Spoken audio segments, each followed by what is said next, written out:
Bonjour tout le monde.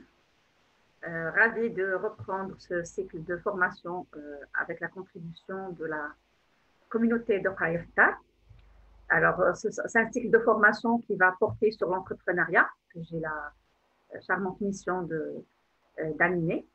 Alors, samedi dernier, on a eu la chance et le plaisir aussi de nous attarder un peu sur les champs de l'entrepreneuriat, sur les paradigmes de l'entrepreneuriat, et sur quelques principes fondamentaux du concept de l'entrepreneuriat au fil du temps.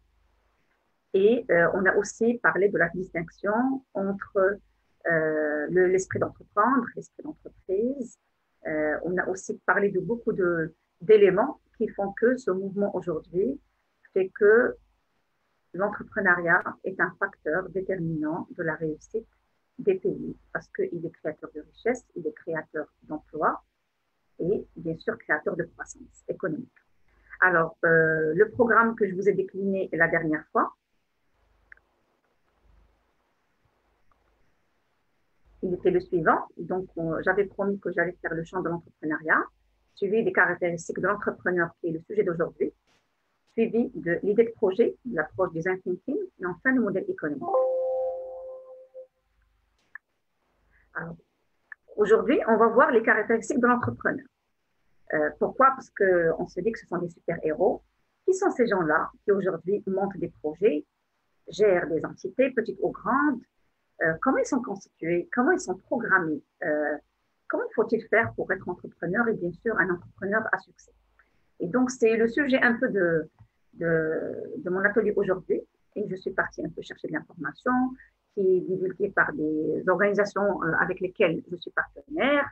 Je suis partie aussi je suis partie faire des recherches auprès des grands entrepreneurs à succès à l'international, à travers leurs coachs, à travers leurs expériences, pour pouvoir constituer, je dirais, quelques traits de caractère des entrepreneurs à succès. Ce n'est pas assez, ce n'est jamais assez. Comme j'ai dit la dernière fois, l'entrepreneuriat est un mouvement qui est en perpétuel changement et donc on n'arrivera jamais à cerner le profil de l'entrepreneur.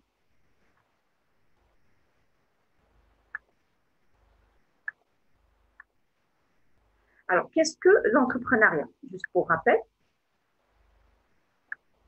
Alors, l'entrepreneuriat, comme j'avais dit la dernière fois, il désigne l'aptitude d'un individu ou d'un groupe d'individus à transformer les idées en action. Vous vous rappelez, la dernière fois, on avait parlé de pas mal de paradigmes et suppose de nombreuses qualités entrepreneuriales. C'est très important. Dans la créativité, le leadership, l'esprit d'initiative et j'en passe. Et bien sûr, ce qu'on va partager tout à l'heure durant cet atelier, c'est vraiment le mindset, cet état d'esprit qui permet à cet entrepreneur d'appliquer toutes ses compétences, connaissances, aptitudes pour pouvoir sortir ce produit ou ce service et cette richesse.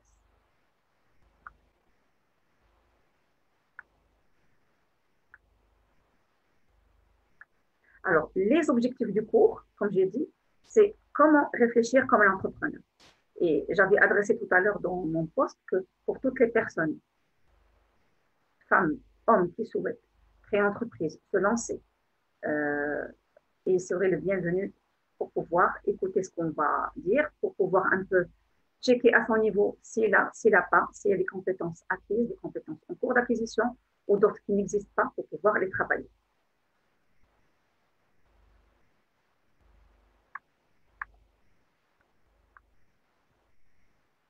Alors, une petite introduction qui vient de Peter Drucker. Presque tout ce qui se dit sur l'entrepreneuriat est faux. Il n'y a ni magie, ni mystère. Ce n'est pas non plus une affaire de gène. C'est une discipline et comme toute discipline, cela s'apprend. Donc, Peter Drucker nous dit qu'on ne s'inquiète pas, on peut toujours devenir un entrepreneur. Et c'est ce qu'on va voir. On va voir dans un premier temps les mythes autour de l'entrepreneuriat. On va voir est-ce que l'entrepreneuriat c'est inné ou c'est acquis. Et on va voir aussi après les traits de caractère sur lesquels on va un peu s'attarder. Alors, le mythe numéro 1, qu'est-ce qu'il dit? Il dit que les entrepreneurs aiment le risque. Waouh, tu veux faire une entreprise, eh ben, si tu n'adores pas le risque, tu ne peux pas foncer. Finalement, les entrepreneurs, ce n'est pas qu'ils aiment le risque, mais qu'ils intègrent le risque dans la gestion de leur projet. Et donc, tout leur savoir-faire avec leurs équipes, c'est de limiter ces risques-là et faire en sorte qu'ils soient minimisés au maximum pour pouvoir avancer. Ils ne sont pas adorateurs du risque. Il n'y a personne qui adore le risque, parce que le risque peut être, c'est vrai, positif ou négatif, mais l'idée, c'est de le gérer. Pour le gérer, il faut identifier. Il faut identifier son impact sur le projet que nous sommes en train de mener pour par la suite limiter ses effets, ses sens négatifs. Et bien sûr, d'en faire une leçon qu'on apprendra pour pouvoir mieux développer, avancer dans le projet. Alors, le mythe numéro 2, il dit il faut une grande idée, une super idée pour pouvoir démarrer. C'est pas vrai. Qu'est-ce qu'on voit autour de nous? Il n'y a pas de super grande idée, mais il y a de bonnes idées qui viennent effectivement pour combler un besoin, qui viennent parce qu'il y a leur place, parce qu'il y a des clients potentiels et parce qu'il y a de la place dans le marché. Et donc, les idées, aujourd'hui, elles peuvent être même, je dirais, banales. Rapport 3, il dit que les entrepreneurs sont experts en prévision. Ah, ils savent très bien ce qui va se passer d'ici quelques années. Ce sont des visionnaires et sans ça, ils ne pourront pas faire grand-chose. Le mythe, il dit que non, ils ne sont pas toujours visionnaires, mais je dirais, ils sont en confiance, ils sont très sûrs de leurs idées et ils se disent que ça va marcher.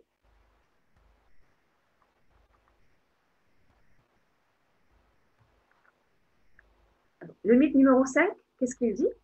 Ici, il dit que les entrepreneurs réussissent seuls.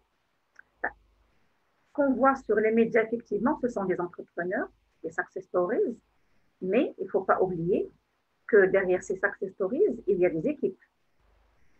Il y a très peu d'entreprises qui réussissent avec un seul entrepreneur ou associé. Mais la plupart du temps, on trouve que le leader ou le head de la tête de l'entreprise, c'est lui qui est mis en avant. Mais il faut absolument s'entourer et bien s'entourer avec des personnes et passionnées par le domaine pour pouvoir réussir un projet. Donc ça, c'était un peu les 5 mythes qui tournaient autour du projet. Et il y en a d'autres par rapport à l'argent, par rapport au network, par rapport à plusieurs éléments. Donc tous ces éléments-là, aujourd'hui, ils sont en train d'être remis en cause parce qu'il y a de nouvelles générations d'entrepreneurs. Il y a le digital qui crée une fracture assez positive et qui booste pas mal de projets. Alors, le comportement entrepreneurial, est-ce qu'il est inné ou acquis? Tout le monde se pose la question, est-ce que I'm born or made to be an entrepreneur? Donc, c'est quoi la réponse? Alors, est-ce qu'on est un entrepreneur ou est-ce qu'on le devient? Est-ce qu'on doit posséder quelques qualités innées pour réussir en tant qu'entrepreneur? Est-ce qu'on peut s'exercer? Who knows? On verra. Alors, Mohamed Younous, qui est connu parce que c'est précurseur de l'éducation du microcrédit, il dit que tous les humains sont nés pour être des entrepreneurs.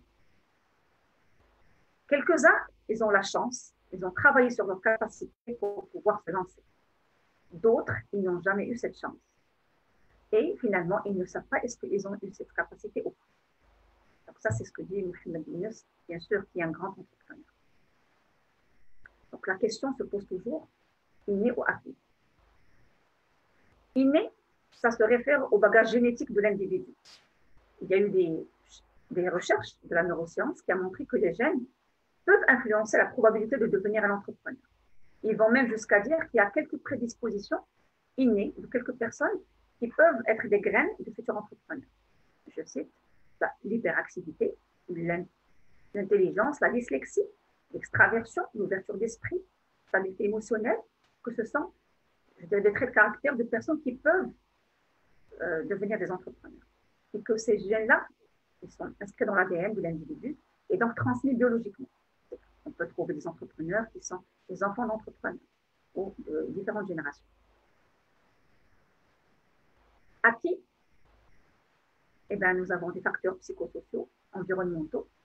On a tout ce qu'on étudie, l'apprentissage, on passe par des établissements de formation, on a des perceptions de la vie, le vécu, l'expérience, l'expérimentation, l'environnement, l'écosystème, niveau d'éducation, qu'est-ce que je lis, qu'est-ce que je développe comme expertise, comme expérience. Et bien tout ça aussi constitue, je dirais, le profil ou le portrait d'un entrepreneur. Donc il y a l'inné, quelques facteurs génétiques qui peuvent être favorables, qui peuvent pousser cette personne à entreprendre le chemin ou à prendre le chemin de l'entrepreneuriat. Et on peut dire aussi qu'on peut acquérir ces éléments-là, comme a dit Drucker, à travers, eh ben, on va aller étudier ce que c'est l'entrepreneuriat, on va aller faire des stages, faire des petits projets, être en contact avec l'écosystème, vivre avec des entrepreneurs et apprendre de leur expérience. Tout ça peut vraiment nous enrichir et développer notre compétence. Il y a le facteur environnemental qui est très, très important et qui est mentionné quand on fait des recherches sur cette question, est-ce que le comportement entrepreneurial, il est inné ou acquis? Donc, il existe des territoires avec une plus grande culture entrepreneuriale. On trouve des gens qui baignent dans des espaces qui poussent les gens à entreprendre, versus d'autres personnes qui ne l'ont pas. On a aussi des croyances normatives de citoyens qui disent que les entrepreneurs, eh ben, c'est pas fait pour toi, c'est des super-héros, ben, il faut avoir de l'argent, du piston, autre chose. Et finalement, ils sont en train de faire des distorsions de chemin que veulent emprunter des gens pour être des entrepreneurs. Donc, le territoire, il peut être, je dirais, un facteur positif, stimulant, ou un facteur qui va stopper les gens pour entreprendre. Il y a aussi l'interaction évocatrice. Ça, c'est aussi la réaction de l'environnement. Il y a un déclic, il y a quelque chose qui se passe, il y a un besoin qui émerge. Je suis en mode veille. Et donc là aussi, je peux être stimulée. J'assiste à une conférence, j'écoute quelqu'un qui a parlé de l'entrepreneuriat, d'une expérience qui a donné ses résultats. Tiens, je peux le faire. Il m'a donné envie. Je me projette vers cette personne-là. Elle a réussi, pourquoi pas moi? Donc ça, c'est des expériences qui peuvent évoquer chez une personne l'envie d'entreprendre. Donc on a vu plusieurs facteurs. On a vu le facteur inné, génétique. On a vu aussi l'acquisition de savoir-être, de savoir-faire pour être entrepreneur. Et on a vu les qualités de l'environnement. À titre d'exemple, je peux être très bien fille, je parle de mon cas, je prends juste un exemple, fille d'entrepreneur, mais ne pas entreprendre. Ça ne veut pas dire que j'ai hérité génétiquement des éléments qui peuvent me booster à être entrepreneur. Le cas contraire, il est beaucoup plus vrai encore. On trouve beaucoup de personnes et on les connaît, et c'est des success stories au Maroc aussi, qui sont nées de familles très très modestes, ou voire même analphabètes, et qui sont de grands entrepreneurs qui hissent le drapeau du royaume très très haut. Ça veut dire qu'il y a quelque chose qui s'est passé en eux. Ils n'ont pas attendu les gènes, mais ils ont travaillé sur eux, et l'environnement a été favorable, il les a stimulés, il les a poussés à entreprendre. Donc, en conclusion, devenir entrepreneur, si on peut faire le mélange de tous ces éléments-là, c'est la conséquence d'une génétique favorable dans un environnement favorable. Donc, il faut être prédisposé. Je rajouterai même des éléments, étudier tout ça, avoir des compétences, mais l'environnement doit être favorable. Si je n'ai pas un environnement qui me pousse, si je n'ai pas des gens qui te disent, allez, go, vas-y, entreprends, tu peux le faire, les autres l'ont fait, tu peux le faire toi aussi, si ce n'est réussir mieux, on n'ira pas très loin. Même si j'ai avalé des bouquins d'entrepreneuriat, très bien, mes parents sont entrepreneurs, très bien, mais je peux très bien ne pas faire le pas. C'est parce que je ne baigne pas dans un environnement qui me booste, je n'assiste pas à des conférences, je ne suis pas inspirée, je ne côtoie pas des entrepreneurs de prix pour apprendre de leur expérience. Donc, c'est très important pour être entrepreneur, donc d'apprendre déjà les métiers de ce que c'est entrepreneur. Et aujourd'hui, on va voir toute la partie qualitative de l'entrepreneur, parce qu'il y a la partie bien sûr gestion et tout ça. Et bien sûr, il faut qu'on soit dans un environnement qui nous aide. Et l'environnement, on peut aller le chercher en côtoyant des gens qui sont aussi passionnés par ce domaine. Alors, quelques typologies de l'entrepreneur. Ça, c'est le résultat de quelques recherches et quelques partages aussi de documents avec des collègues. Donc, en 67, Smith avait dit qu'il y avait deux types d'entrepreneurs, l'artisan et l'opportuniste. L'artisan qui a une éducation assez limitée, un ouvrier qui a une grande expertise technique, mais le secteur, il ne va pas dans des secteurs novateurs. Il reste un peu dans son coin, dans son élément, dans son métier. Il y a les opportunistes. Il faut le prendre dans son terme. Ce sont les entrepreneurs qui sont scolarisés, qui ont étudié, qui font des benchmarks, qui vont aller chercher de l'information, qui ont accumulé quelques expériences professionnelles et donc ils connaissent un peu des secteurs d'activité, des produits, des services. Et ceux-là aussi, ils réussissent dans l'entrepreneuriat. On trouve aussi deux autres typologies, les pics et les caps. Les entrepreneurs pics, donc ce sont des typologies qui sont basées beaucoup plus sur l'action de l'entrepreneur. Donc les entrepreneurs pics, ils se basent beaucoup plus sur la pérennité de l'entreprise, sur l'indépendance et sur la croissance. Versus les opportunistes ou les entrepreneurs cap, beaucoup plus sur la croissance, l'autonomie et la pérennité. Voyons voir maintenant les caractéristiques de l'entrepreneur.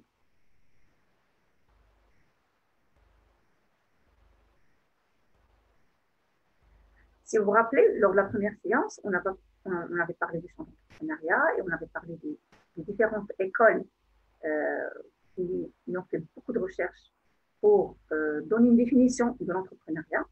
Et donc, la résultante des trois écoles a donné ces trois caractéristiques, je dirais, principales.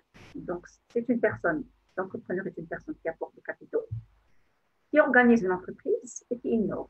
Vous vous rappelez, Jean-Baptiste, Stey et Schumpeter.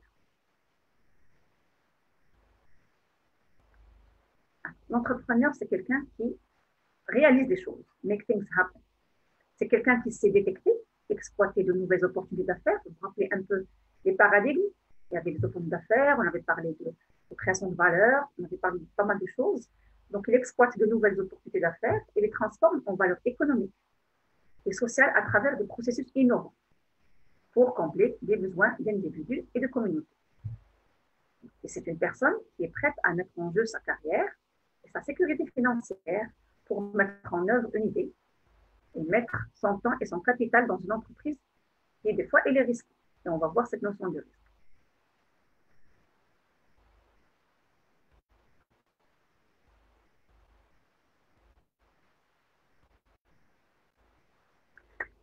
Alors, l'entrepreneur, pour démarrer, il est motivé avant de démarrer son projet. Il est motivé. Il veut faire des choses.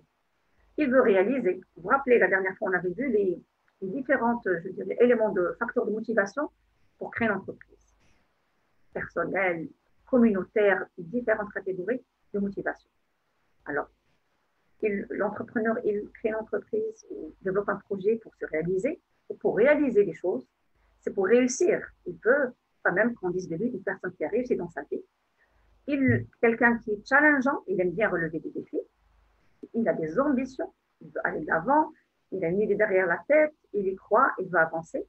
C'est quelqu'un aussi qui recherche de l'autonomie et de la liberté d'agissement, de réfléchir, de mobiliser les moyens que lui juge nécessaires et bons pour pouvoir réaliser les objectifs de son projet. C'est quelqu'un aussi qui aime cette notion de pouvoir et de contrôle.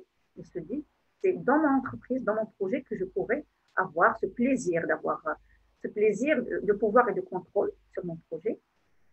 Et bien sûr, on recherche tous une place, je dirais, dans cette communauté, dans cette société, et les entrepreneurs aussi recherchent cette place à travers la reconnaissance et avoir une bonne réputation.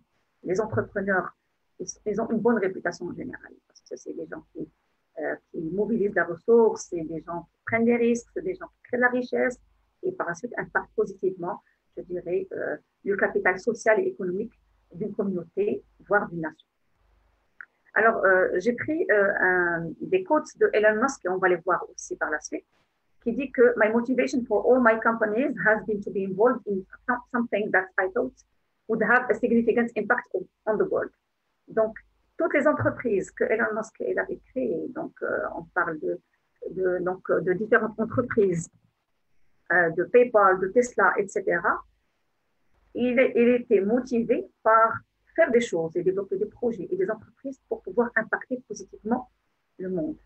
Et ça devrait être l'objectif et la motivation finale de chaque entrepreneur. S'il fait quelque chose, ce n'est pas pour gagner de l'argent, c'est pour le bien commun et impacter, laisser une trace positive dans sa communauté et dans le monde. Alors, ce profil de l'entrepreneur, qui c'est? Qui c'est ce super-héros? Alors, on va décortiquer ce profil sur 3 éléments. Le savoir, le savoir-être et le savoir-faire. On va faire le savoir et le savoir-faire et par la suite le savoir-faire. Le savoir, il relève des connaissances. Qu'est-ce que je sais? Qu'est-ce que je sais qui pourrait peut-être être mis en valeur ou mis à contribution pour pouvoir créer un projet? Le savoir-faire, qu'est-ce que je sais faire? Et les compétences, elles peuvent être intellectuelles, sociales, manuelles et j'en passe. Et bien sûr, le savoir-être, c'est les traits de caractère, personnalité, attitude qui prédisposent cet entrepreneur pour développer son projet et son entreprise et aller de l'avant. On va aller du côté des connaissances. Juste quelques-unes des connaissances. On peut pas, c'est normal, on ne peut pas créer une entreprise si l'entrepreneur ne connaît pas un minimum, si ce n'est un maximum, et rester toujours en veille par rapport à plusieurs éléments. Et on va voir ces éléments dans les autres aussi, dans les autres ateliers. Donc, des connaissances sur le marché, comment il bouge, quoi de neuf, ce qui manque, quelles sont les barrières, quelles sont les opportunités, quelque part une SWOT par rapport à son projet et par rapport aux forces et faiblesses et opportunités menaces du marché. Il faut avoir des connaissances sur sa clientèle. On va le voir sur la partie modèle économique dans un atelier futur. Qui sont mes clients, qui consomment, il a quel âge, il vit où, quelles sont ses habitudes, quel est son profil, quel est son pouvoir d'achat, qui sont-ils. La concurrence, à moins qu'on soit pionnier pour poser un produit ou un service tout neuf, et tout nouveau et innovant au niveau du marché, il y a la concurrence qui peut être directe ou indirecte. Donc, il faut aller voir de l'autre côté qu'est-ce qui se passe, qu'est-ce qu'ils ont déjà expérimenté, quelle est leur stratégie, comment ils sont perçus par leurs clients, est-ce que les clients sont satisfaits de leurs produits ou services ou pas, quel est leur canal de distribution, leur offre de prix, vraiment les connaître pour pouvoir, quand on veut se lancer, trouver sa petite place dans le marché ou sa grande place si elle n'est pas occupée auparavant. Bien sûr, elle doit avoir des connaissances sur les process de production, l'organisation et autres éléments parce qu'ils influent directement sur la taille et sur le concept du projet qu'il veut développer. Of course, parmi les connaissances aussi, il y a la gestion d'entreprise.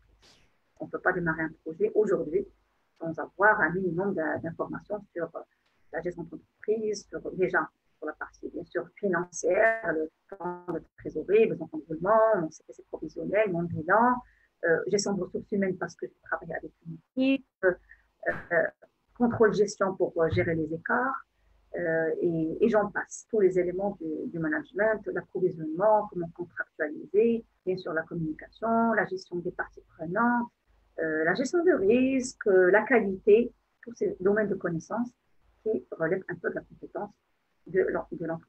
Donc, un minimum de connaissances. Ce n'est pas pour faire peur, mais c'est normal quand on veut faire un projet, on s'inscrit en principe dans un projet à long terme, c'est un projet de de vie, et donc il faut avoir des connaissances qui d'ailleurs ne s'arrêtent pas. C'est pas, je vais avoir des connaissances juste avant de démarrer le projet, après, je vais oublier, au contraire. C'est un exercice continu tout au long de la vie de l'entreprise pour être toujours, je dirais, dans sa position, si ce n'est augmenter dans la position au niveau du marché, pour améliorer son image, son attractivité, que son produit et service soit toujours à la hauteur et comble toujours le besoin de la clientèle. On va aller du côté des compétences. C'est comme ce qu'on a dit tout à l'heure pour ignorer. Donc, acquis. Comment on peut acquérir des compétences pour pouvoir devenir des entrepreneurs? Bien sûr, les compétences peuvent être acquises à travers différents facteurs. Premier facteur, on peut aller étudier. Autre facteur, bien sûr, la pratique. Alors ici, il y a un petit distinguo entre deux types de compétences. On a les compétences de nature technique et les compétences de nature de gestion. Donc, des compétences de nature technique, L'ingénierie, l'informatique, menuiserie, mécanique, restauration, c'est qu'est-ce que je sais faire? Quel métier je maîtrise? C'est un métier pour lequel soit j'ai étudié, ou j'ai fait des stages, ou j'ai pratiqué, ou on a un atelier au niveau de la famille, et je connais très bien le métier, ses acteurs et tous les, je dirais, tous les rouages de ce métier-là, le secteur, comment il est normé, il relève de quel ministère, les règlements, je sais tout. Et je dois avoir des compétences de gestion, comme on vient de le dire. Je dois avoir des compétences en marketing, en gestion financière, en organisation, en planification, leadership, management de projet, et j'en passe. Donc, ce sont des compétences qu'on peut acquérir à travers les études et à travers la pratique. La pratique qui vient, bien sûr, à travers les stages, à travers les expériences professionnelles et aussi à travers l'inspiration et le côtoiement d'entrepreneurs qui ont déjà réussi. Alors, nous avons les aptitudes. Donc, ce sont l'ensemble des dispositions naturelles, des habilités et des capacités. On va les développer par la suite. Donc, on peut trouver confiance en soi, enthousiasme. Donc, les aptitudes en principe naturelles. Donc, les personnes qui ont confiance en eux, qui sont enthousiastes, peuvent être prédisposées pour créer des entreprises, pour devenir entrepreneurs. On trouve la persévérance, la détermination, la tolérance à l'ambiguïté, la gestion du stress, la créativité, l'imagination et la liste et les langues.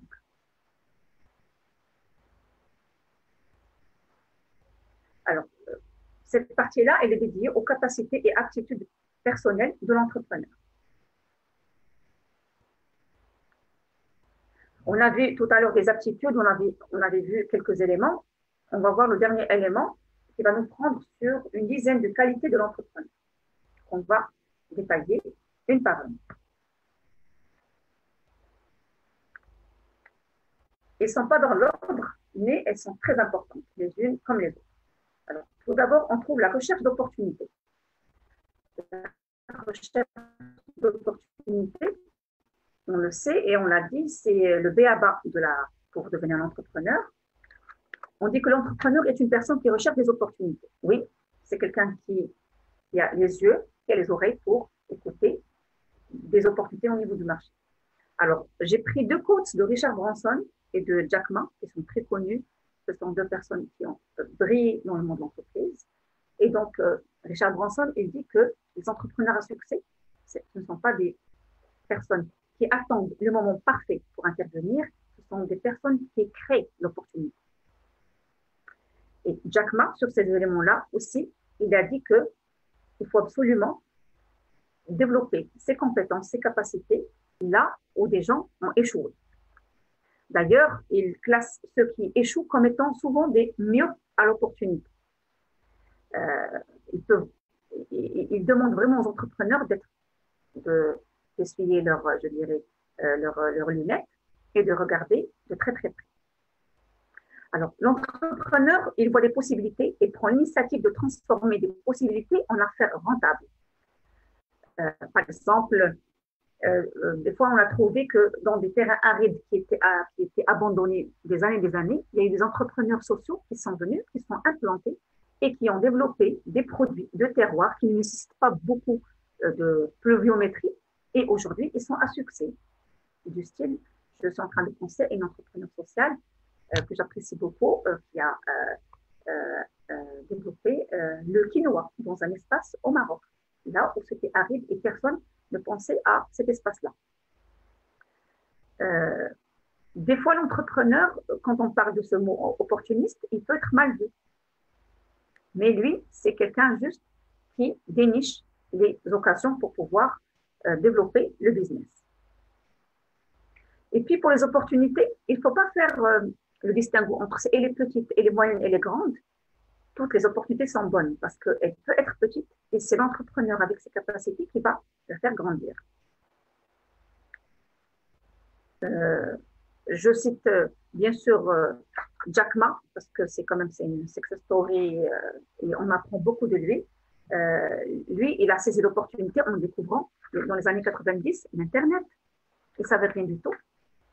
Il n'avait aucune expérience en informatique ou en codage, mais il a été captivé par Internet lorsqu'il a utilisé la première fois. Il est même parti jusqu'aux États-Unis en 95 pour pouvoir toucher à cet Internet. Et par la suite, il a lancé une entreprise de traduction Et la première recherche en ligne de Jack Ma était le mot bière. C'était très connu. Mais il a été surpris de voir qu'aucune bière chinoise ne figurait dans les résultats. Et il s'est dit, je dois positionner le pays sur ce monde ou sur cette toile. Et c'est là qu'il a décidé de fonder une société Internet pour la Chine. Et aujourd'hui, on connaît très bien Alibaba et le succès qu'elle connaît au niveau du marché du e-commerce.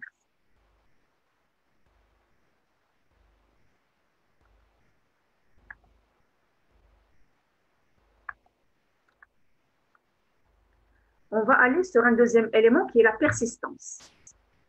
Les entrepreneurs, ils sont résolus à persévérer devant les obstacles. C'est un trait de caractère très important pour persistance, résilience. Lorsque les autres abandonnent une activité, eux, ils résistent. Alors sur ça, Steve Jobs avait dit, je suis convaincu que par rapport à la moitié des entrepreneurs, parce que les entrepreneurs, il y a des catégories de ceux qui réussissent et ceux qui ne réussissent pas. Et que ceux qui réussissent et qui vont jusqu'au bout, c'est la persévérance, c'est le delta qui fait la différence entre les deux. Donc c'est très important de rester persévérant. La persistance, c'est un élément aussi, c'est un facteur de succès aussi sur lequel s'est appuyé Elon Musk pour sa réussite.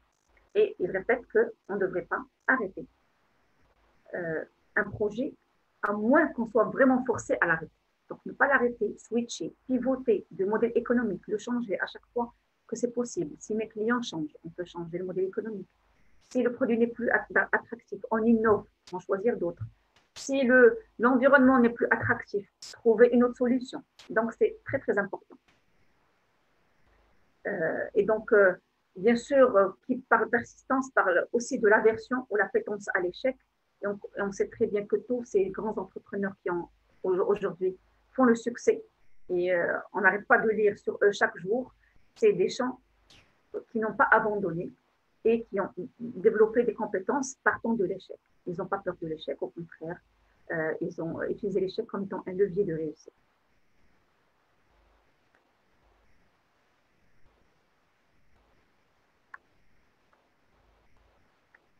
On va parler du respect des engagements, bien sûr. Un entrepreneur, en principe, il doit avoir une seule parole, comme on dit. S'il dit qu'il va faire quelque chose, il devrait le faire. C'est quelqu'un qui tient sa parole. Et au détriment même de sa personne. Donc, il peut faire des sacrifices pour pouvoir aboutir le projet ou délivrer ce qui est attendu de lui. Quand on attend une livraison d'un produit ou un service, eh ben, un entrepreneur qui se respecte, il peut y passer une nuit blanche. Un rapport, ça peut être un rapport, une application, ça peut être une livraison de produits, ça peut être une prestation. Eh ben, le respect des engagements, vraiment, c'est un diadème, je dirais, sur la tête de l'entrepreneur. On le verra par la suite.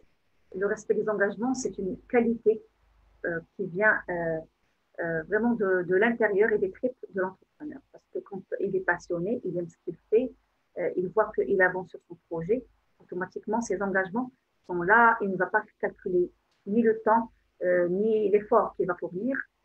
Il va tout faire pour pouvoir faire aboutir son projet et livrer le produit ou le service dans les délais et satisfaire, bien sûr, son client et son marché.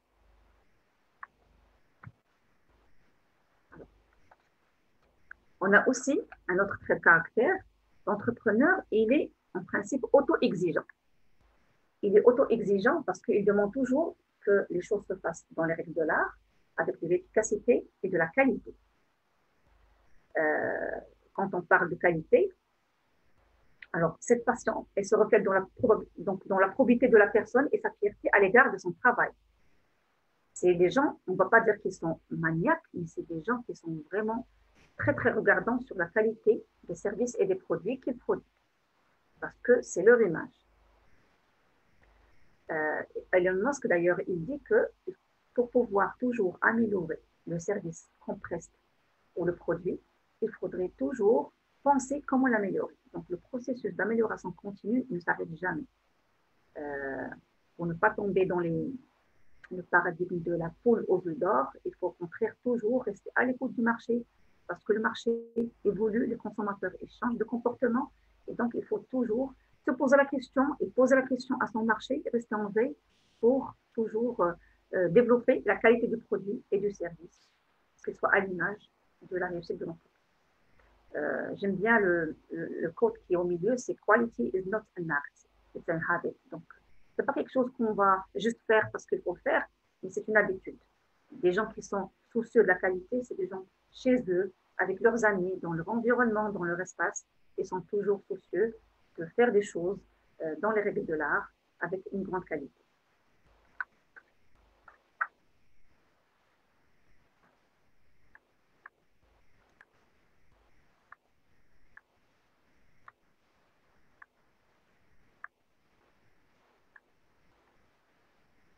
La prise de risque. La prise de risque, on n'arrêtera jamais d'en parler. C'est très important. C'est l'un des principaux éléments de l'esprit d'entreprise. Si on ne prend pas de risque, on ne saura pas de quoi il s'agit. Si on ne prend pas le risque d'aller faire une activité, eh ben, on ne saura pas de quoi elle est faite, est-ce qu'elle va nous plaire ou pas. Bien sûr, qui parle de risque parle aussi de l'échec.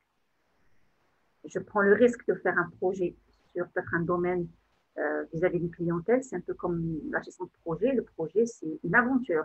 On ne sait pas comment ça va aboutir. Mais je prends le risque parce que je l'ai calculé un peu avant, je l'ai étudié, mais je vais le prendre quand même. C'est pas un jeu de hasard, c'est pas parce qu'on parle de risque qu'on parle de jeu de hasard, parce que beaucoup de gens font un peu l'amalgame, mais l'idée, c'est de le prendre vraiment d'une manière calculée, d'une manière très, très étudiée. Prendre un risque, oui, mais je le prends en étudiant le pour, en étudiant le contre, avant de prendre une décision. Je prends le risque, oui, mais je cherche tous les moyens pour le maîtriser. Et maîtriser, ça veut dire, ça dépend de l'impact qu'il a sur mon projet. Et c'est ce qui, au fait, c'est ce qui explique qu'avant de démarrer un projet, des études préalables sont préconisées pour pouvoir un peu faire le tour de la question et anticiper des lieux de provenance et des sources de provenance des risques, que ce soit de facteurs extérieurs, intérieurs, est-ce que le risque va venir du client, de l'environnement économique, politique, social. Tous ces éléments-là peuvent être des sources de provenance du risque.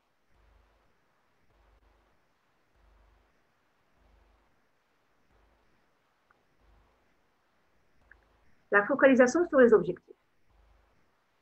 C'est un trait de caractère très intéressant. C'est focus. Il ne faut pas perdre son temps. Quand on est entrepreneur, on ne va pas dire de penser de l'argent, mais il faut tout mobiliser pour qu'on puisse être bien et meilleur sur le marché en termes de produits, en termes de services. Rester toujours regardant par rapport à la satisfaction client. Est-ce que le besoin a été comblé? Est-ce que je suis en train d'avancer? Donc, les entrepreneurs, ce sont des gens qui restent concentrés et centrés sur leur objectif. Et c'est un facteur vraiment très important de succès. Exemple, Elon Musk, qui parlait un peu de Tesla, il a dit qu'on n'a jamais mis de l'argent sur des campagnes publicitaires. Quand on a de l'argent, où est-ce qu'on le mise? On le mise dans des laboratoires de recherche et développement pour que notre produit puisse être meilleur. Donc, tout ce qu'on peut mobiliser, c'est pour que le produit et le service puissent être meilleurs.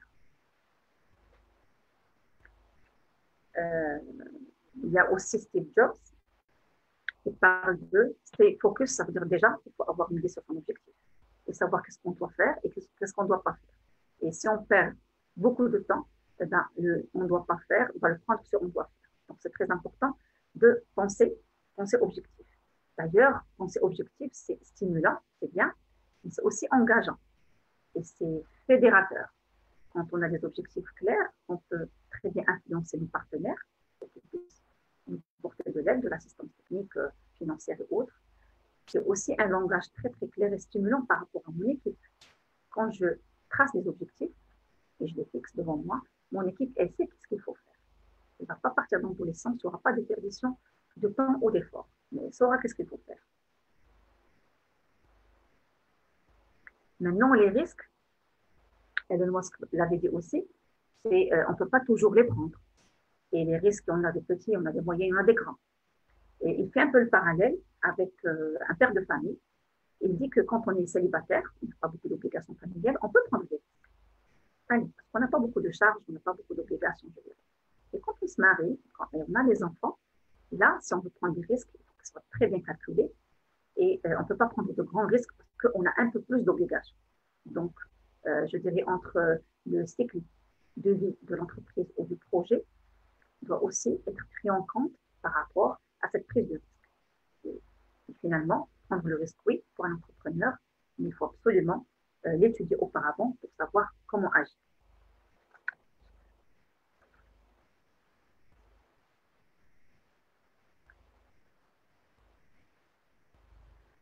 On va aller sur un élément très important. Aujourd'hui, on le dit beaucoup et on le voit dans les yeux et dans les paroles de beaucoup d'entrepreneurs qui s'expriment, que ce soit dans des TEDx, dans des talks, dans des conférences. Ils parlent beaucoup de ce mot passion. C'est un élément qui revient tout le temps et c'est une source intarissable de motivation. Est-ce que vous connaissez un entrepreneur qui est passionné, qui a l'air fatigué? Non, on ne connaît pas. Qui est déprimé? Non, on ne connaît pas. Quand on est passionné, on se motive H24. Dès le réveil, on a la banane et on veut aller vite, peut-être à son bureau ou vers son client parce qu'on aime ce qu'on fait et on a des idées pas possibles et on veut faire beaucoup de choses parce qu'on aime ce qu'on fait. Et d'ailleurs, on le voit aujourd'hui, et j'en connais beaucoup, des gens, au bout d'une carrière professionnelle, ils sont en train de prendre un virage pour monter des projets sur des métiers qu'ils aiment beaucoup, qui représentaient des passions, qui étaient restés un peu en deuxième plan, et aujourd'hui, ils sont en train de briller, parce que finalement, ils s'y retrouvent.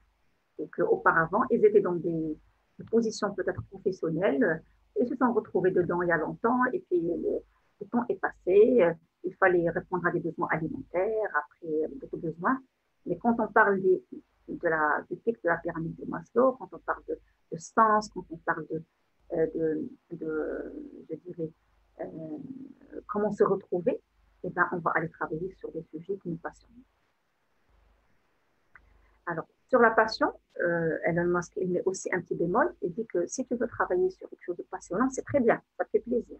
Mais attention, il faut que ce soit un truc qui te passionne, mais aussi qui sert le marché. Si tu veux travailler sur quelque chose qui te passionne, ben, tu le fais chez toi. Cette activité peut-être culturelle, artistique, sportive ou autre. Mais si tu veux te lancer dans l'aventure entrepreneuriale, eh bien, il faut quand même que ce que tu vas faire ait du sens dans la communauté et il faut que ce soit useful, il faut que ce soit utile pour d'autres personnes, pour que ce soit vraiment une entreprise. Et Steve Jobs, il a rajouté aussi que les gens qui travaillent avec de la passion, ils peuvent changer le monde parce qu'ils auront des yeux qui brillent, ils auront les mots qu'il faut, ils vont pouvoir persuader et convaincre et entraîner et embarquer les gens autour d'eux pour pouvoir réaliser des choses magnifiques. Donc, c'est très important. Quand on rencontre un entrepreneur, on le voit d'ailleurs dans les yeux. Il a des yeux qui brillent, il parle sans cesse du projet, il gesticule. Là, on le sait. J'ai la chance aussi de partager. Je suis membre de pas mal de jurys de sélection de projets, donc de start-upers, et on le voit quand le start-upper est en train de pitcher son projet, les yeux ils brillent, il s'y connaît très bien, et, il connaît le métier, le marché, il a déjà de l'expérience, il personnalise son pitch, c'est parce qu'il est passionné. Et automatiquement, ça influence même, je dirais, émotionnellement les membres de jury et il peut nous embarquer, voire même accepter le projet, bien sûr, et débloquer des choses et de l'accompagnement, de la formation, des finances et autres. Donc, c'est très important que cette passion, on la sent chez l'entrepreneur.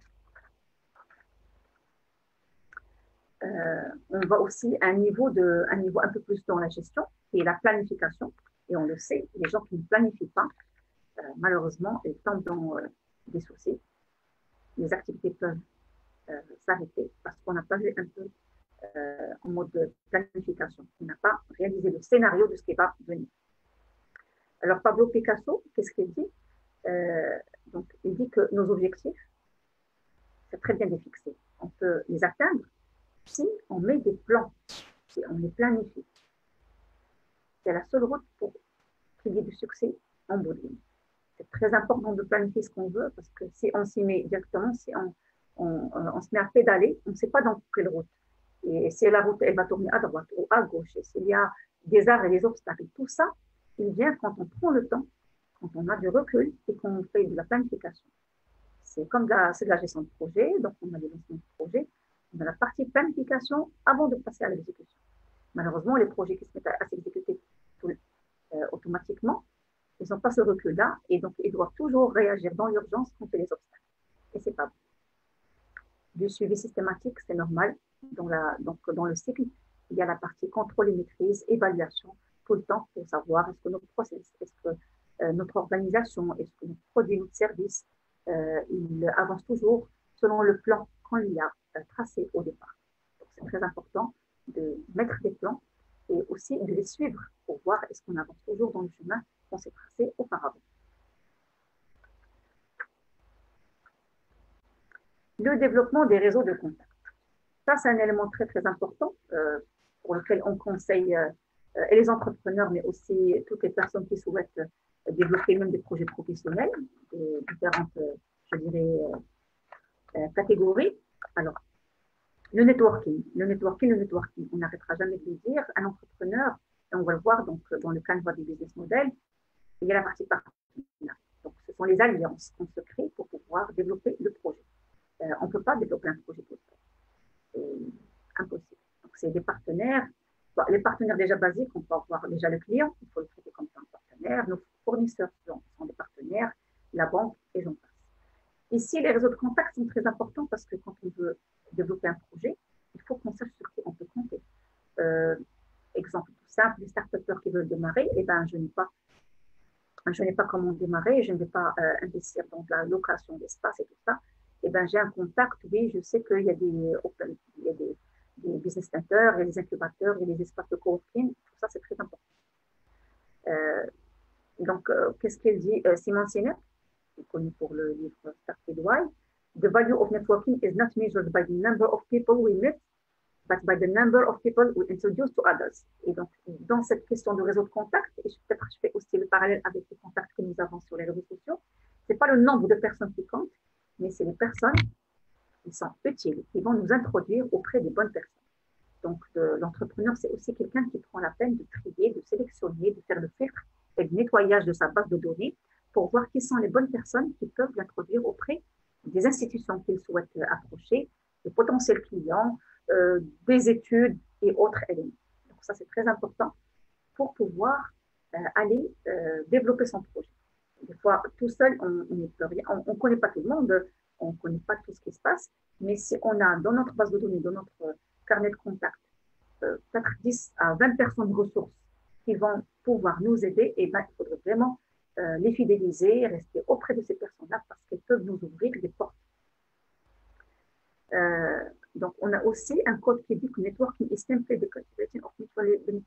Très bien. Donc, on parle de win-win situation. C'est normal. Un contact qui va t'introduire auprès d'une autre personne ou auprès d'une institution pour avoir un soutien ou au moins un rendez-vous auprès d'une grande personne, il faut aussi le retour d'ascenseur. Donc, c'est très important qu'on soit tous les deux dans la transparence, dans l'engagement, dans le retour d'ascenseur. Il vous introduit auprès d'une autre personne, et bien je devais faire de même ou rendre un service de la même valeur. Et c'est très important. Ce réseau de contact, il vient comment? Eh bien, il vient par déjà côtoyer beaucoup de gens, il vient par les conférences, les gens professionnels. Ben, aujourd'hui, on utilise beaucoup de réseaux sociaux, donc sur LinkedIn, sur Facebook, sur tous les réseaux qui nous permettent de rentrer en contact directement ou indirectement avec des personnes qui peuvent nous aider à développer des portes, à gagner des marchés et à avancer dans notre projet. La confiance en soi, pour moi, c'est la base. On a vu tous ces entrepreneurs, Elon Musk, Jack Ma, Bill Gates, et j'en passe, ce sont des entrepreneurs qui, s'ils n'avaient pas cru en leurs idées, ils n'allaient pas être ce qu'ils sont aujourd'hui ou ce qu'ils étaient. C'est très important que l'entrepreneur, quand il a son idée, quand il fait ses études préalables, il doit croire aussi en ses capacités et à son potentiel. Parce que sinon, on l'a vu tout à l'heure, l'environnement, des fois, il peut être hostile. Il peut nous dire pourquoi tu te lances dans ça, c'est pas clair, elle n'est pas juteuse, tu vas t'esquinter, ou bien tu es jeune, va chercher du travail au lieu d'aller aussi entreprendre un projet, tu n'as pas l'argent qu'il faut, tu n'as pas le piston qu'il faut. Tous ces mythes qui font que l'entrepreneur avant même de démarrer, il va déprimer. Donc, au contraire, la confiance en soi, elle est très demandée. Et là, elle est très demandée même pour vivre, hein, pour pas qu'on soit des entrepreneurs. C'est très important si on n'y croit pas. Comment vous voulez qu'une équipe ou un partenaire ou quelqu'un à qui je demande est-ce que vous voulez acheter de chez moi un produit, il va croire en moi si je n'ai pas confiance en moi. Je ne vais pas lui dire, ben, vous savez, le marché, le client, le produit, il va pas vous permettre de faire tac-tac, les bénéfices clients, le bénéfice. C'est comme ça que je montre que j'ai une confiance. Si au bout de la première réaction, on me dit non, non, il ne marche pas, on n'aime pas ce produit-là, et on commence à tituber et de perdre de confiance, c'est pas bon. C'est pas bon pour moi, pour mon projet, pour les gens avec lesquels je travaille. C'est décrédibilisant. Euh, Très bien. Donc ça, c'est très important. Et puis la confiance en soi, il faut la doser aussi parce que des fois, on peut passer pour des gens qui sont arrogants, pour des gens qui sont un peu tyrans. Mais il faut juste communiquer positivement avec les gens qui sont autour de nous pour qu'ils croient aussi en notre projet. C'est très important.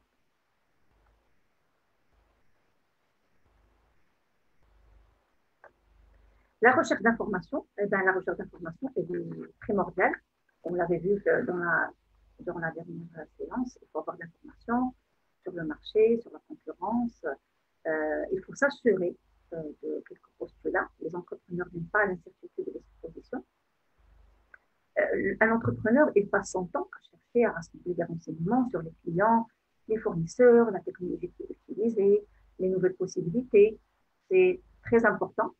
Euh, Quand on dit recherche d'information, elle peut venir aussi du client en lui demandant est-ce qu'il est satisfait ou pas d'un produit, ou bien quels sont les problèmes qu'il rencontre sur tel produit pour pouvoir remonter de l'information et la traduire en opportunité de projet.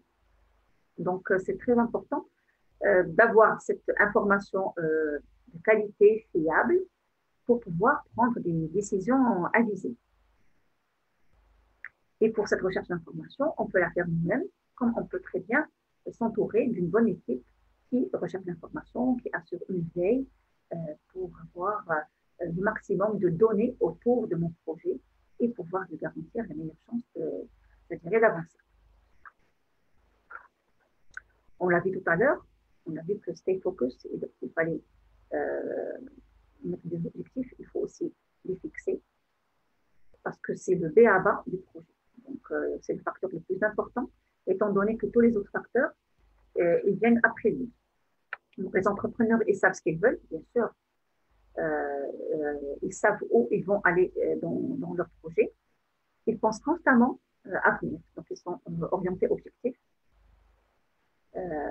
Bien sûr, ils écrivent ces objectifs-là, ils les déclinent en sous-objectifs, ils engagent des gens avec eux. Et comme a dit aussi Elon Musk, people work better when they know what the goal is and why. Et c'est vrai que définir un objectif permet à l'entrepreneur de savoir où il va. Donc, il n'y a pas meilleur vent pour les personnes qui ne savent pas où aller. Et donc, si on ne sait pas où est-ce qu'on va, bah, il nous est difficile de développer des idées, encore moins de fédérer des partenaires autour. La persuasion. La persuasion est un trait de caractère qui est très important aussi, parce que, comme j'ai dit tout à l'heure, on ne peut pas aller tout seul et ramer tout seul pour un projet. Il faut amener aussi les autres à nous suivre et à faire quelque chose pour nous. Il faut qu'on puisse mobiliser, je dirais, toutes les énergies autour de nous, qu'elles soient intrinsèques dans l'entreprise ou à l'extérieur, pour pouvoir nous aider. Les meilleurs entrepreneurs, ce sont ceux qui révèlent le potentiel des gens qui sont avec eux et qui les amènent à l'aider pour développer le projet. Parce que c'est un bien commun. Mark Twain avait dit qu'il n'y aura jamais autant d'évidence à utiliser pour pouvoir persuader une personne qui ne comprend pas tout ça. Donc, pour persuader les personnes, il ne faut pas ramener trop d'évidence, mais il faut ramener le bon message. Et donc, dans le bon canal et leur dire ce qu'ils veulent vraiment entendre.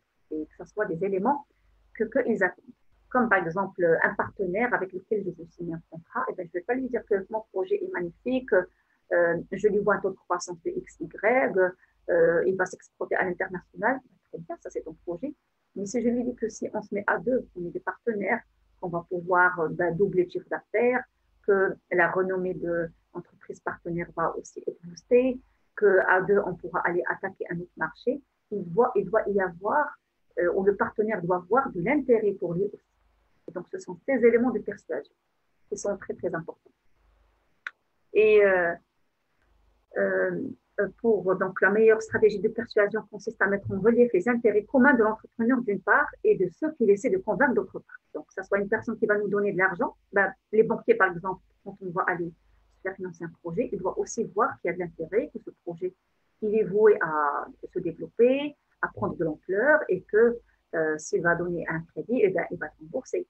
Un capital risqueur qui va insérer de l'argent ou injecter de l'argent dans un projet, il doit savoir que ce projet-là, il va se développer et que ce capital-là, il va aussi développer et que le capital risqueur quand il va sortir de l'entreprise, eh bien, l'entreprise va déjà être développée et va changer de taille positivement. Tout ça, c'est important. Donc, ce sont les éléments qui vont pouvoir aider l'entrepreneur à persuader les personnes avec lesquelles ils vont travailler.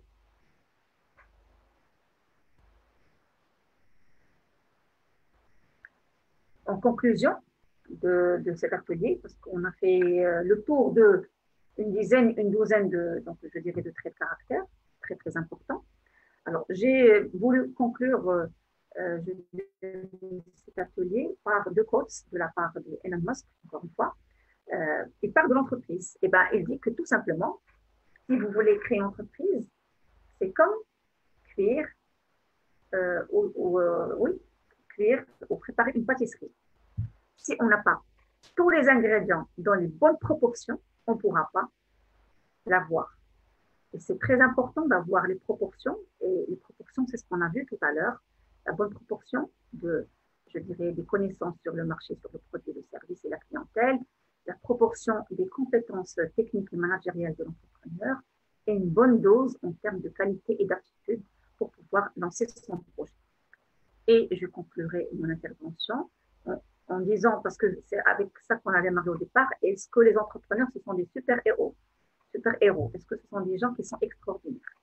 Eh bien, Elon Musk nous dit que si on a tout ça, tout ce qu'on a vu tout à l'heure, eh bien, c'est possible d'avoir, on peut passer de personnes ordinaires à des personnes qui sont extraordinaires. Et sur cette belle note, je clôture ce second atelier du module entrepreneuriat en contribution à l'initiative éducative de Qaïta. Je vous souhaite un bon week-end. J'espère que vous avez profité des éléments qu'on a partagés sur les qualités de l'entrepreneur. Et à très bientôt. Je vous donne rendez-vous samedi prochain à 15h pour avancer encore dans cette aventure entrepreneuriale. Au revoir.